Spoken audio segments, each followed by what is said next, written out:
Pemerintah menetapkan kuota gas LPG subsidi 3 kg untuk Kabupaten Aceh Utara pada tahun 2025 sebesar 13.784 metrik ton atau sekitar 4,5 juta tabung.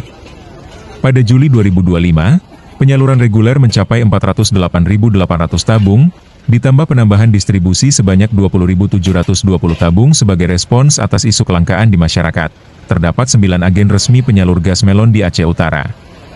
Pemerintah menegaskan akan memberikan sanksi tegas berupa pencabutan izin operasi jika terbukti terjadi kecurangan dalam distribusi.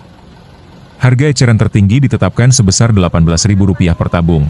Di tingkat pangkalan, seperti di Kecamatan Samudera, kuota penyaluran mencapai 100 tabung dan biasanya habis dalam 2 hingga 3 hari. Pembelian dibatasi 1 tabung per KTP guna mencegah penyalahgunaan dan menjaga ketersediaan.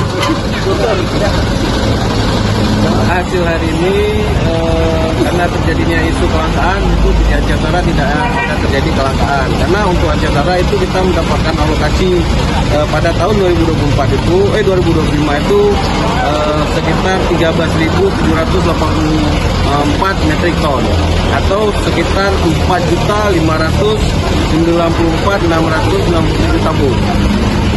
Jadi di bulan Juli ini sudah terrealisasi sekitar 408.800 tabung.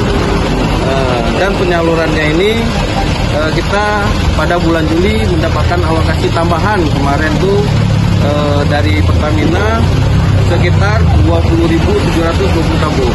Jadi dari 4 juta itu kita mendapatkan lagi tambahan sekitar 20.000 tabung lagi. Ada warga yang mengeluh kira-kira? Nggak ada. Biasa ya. Kita dapat stok berapa nih per hari? Per hari stok yang isi 100.